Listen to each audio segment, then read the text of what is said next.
Hey everybody, happy Monday. So today we're going to talk about chapter 4, which is finding my red hot sports car. This is the chapter where I kind of have to get real, right? So I have to start with my favorite quote, which happens to be the quote that's on the beginning of the book, and that is be decisive. Right or wrong, make a decision. The road of life is paved with flat squirrels who couldn't make a decision. And it's true. So I'm going to read my story, a little bit about my sports car, and then I think this was probably fed from my personal midlife crisis into my professional midlife crisis, which I've been through both. Why is it that when we hit a certain age, a sports car looks so damn appealing? I'm no different than any of you. I bought one. For me, it was certainly a midlife kind of purchase. My whole life, I had been a practical yet luxury kind of buyer. Smooth ride, predictable performance, looks good to the external world. But there's an adrenaline rush that you get by driving a really cool car. I know because it's how I feel when I drive my Mustang convertible in the summer. I don't drive it because it's a nice smooth ride. Actually, it's not. I drive it because every now and then I want speed. I want the cool factor. I can go fast. Guys look at me when I drive it. It's a thrill. If you're like me, somewhere in your psyche, you equate a fast sports car to change, to capturing our youth and enthusiasm from before. We envision our hair whipping in the wind as we race down the open road. We're not aging, and we're certainly not slowing down. That's exactly what people are looking for within their careers. The thrill, the adrenaline rush. Even when to the external world we look happy and fulfilled, like the smooth, easy, and predictable ride of a Lexus, what we're really craving is that red hot sports car. We're looking for something to make us king of the hill again. We're looking for something that will make people sit up and take notice. The good news is you don't necessarily have to change careers to do that. So this chapter is about bleeding passion and energy into the career you already have. I think people think because we own an executive search firm, we want everyone to change careers. And quite honestly, it's exactly the opposite. The only thing we want is for you to be happy. We don't care if you change careers or if there is a way that we can be thoughtful to help you to really plan to make sure that you are ready for that next step in your career right in the company that you're with. So the focus of chapter 4 is staying in your current job and what do you do to make sure you have that passion and energy. So sometimes when people tell me they don't like their job, they are not talking about people. What they're really talking about is being bored. The good news is boredom is a much easier fix than any of the other company dynamics that could be happening. So what do we suggest? How do you start when you know what your job is and it's creating a lot of boredom? You're sitting in meetings all day, you're solving problems, and you're not doing anything that's fun anymore like you used to when you were younger. So there's two things. You have to come up with a solution, but more importantly, you have to come up with a plan.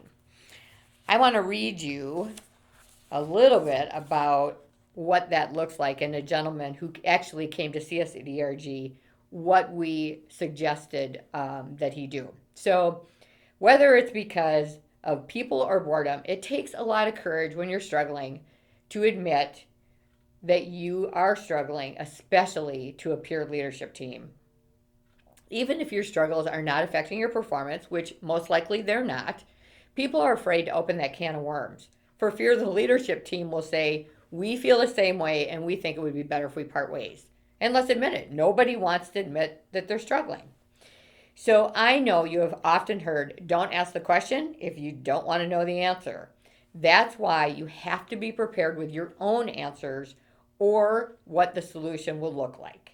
If you just go in and say, I'm struggling, can you help me figure something out? You're setting yourself up for them to say, maybe the best solution would be to start fresh and go our separate ways. Many people verbalize that they're not happy, but stop short on creating their own suggested solutions. That's where they fail. You should never just tell leadership you're bored or unhappy. They won't be able or won't want to help you because now you're a complainer. Come to them with an idea and a well thought out plan to implement the idea. When Tim came to see us at ERG, he was vice president of sales and marketing at his company. It was a great position, but it also was a role was hired into 20 years earlier, and it was all he had ever done. He was no longer challenged. Sharon, there is nothing new or creative about being vice president. I've been leading the sales force for 20 years. This side of me is complete. I want to do something different. I want a different role, or at least if I stay vice president of sales and marketing, I wanted an expanded role so I can do something different. The company that Tim worked for was a family-owned, privately held company. At the time, the daughter of the founder was running the company. You know what, Tim, she said, when Tim approached her about his desires, you're really great in your role. That's why I need you to stay there. So I can't move you into another role. The problem was Tim didn't approach her with any kind of plan or solution to go along with his idea. Therefore, she couldn't see how it could benefit the company if Tim's role were to be changed or simply expanded. She could only see that she would be losing an excellent vice president of sales and marketing, and understandably, she didn't want that. What Tim should have done is gone to her and said, I know you need me in this position, and I promise I am not going to drop the ball on sales and marketing. I'm proposing that we look at a new industry segment or this alternative marketing channel for promoting our product. Here's my plan on how it will work and how it will benefit the company without letting anything I'm in charge of slip now through the cracks. If he had presented her with that well thought out plan, she likely would have gone for it. Now, unfortunately, this story didn't end as well as some in the book. Tim did end up being left in the vice president of sales and marketing, and quite frankly, he was so unenamored by that he actually became less effective and ultimately was let go from that position. So had he really thought out a plan, had the solution and the steps, she probably would have gone for it, because not only would she have kept her great vice president of sales and marketing, but she would have had alternative business revenues that could have enhanced the business. So you can see why, if you want to stay being really thoughtful about what's going on in your business, will help you to catapult into a new something, whether it's a project or a new position, that'll really re-engage you in that business. Now, we do have some questions at the very end of the chapter to get you thinking, and I'm just going to read a couple of them. So here's some things to think about. When you think about, how am I going to go to them with a plan? Are there new revenue streams to explore?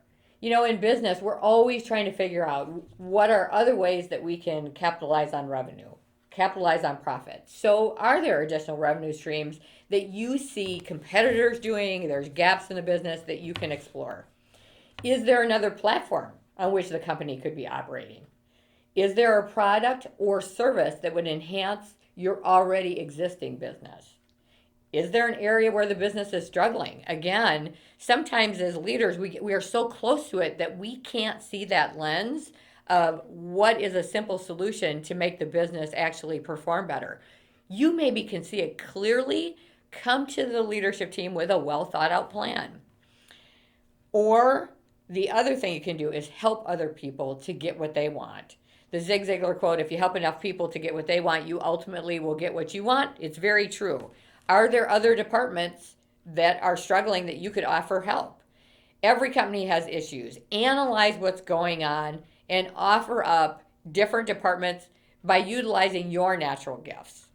The other thing, and this is something that I think as we're going through this lockdown and we're in the coronavirus, we have more time to be thoughtful and really analyze your competitors. What are your competitors doing that you haven't been doing? And then how can you put your own spin on it? Not to just duplicate what they're doing, but put your own spin on it and reinvigorate the company that you're with.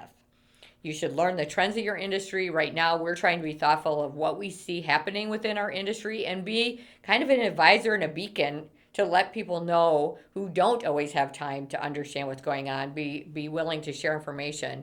And then just constantly keep a potential project list going all the time so that at any given time you can bring in an enhanced team and add to what you're already doing. just because you're in professional midlife crisis does not mean you need to change jobs. It really doesn't. But it does mean that you need to be thoughtful, put together a plan, put together a solution, and then present that plan. And I guarantee you, you will be reinvigorated in very short time. Thank you.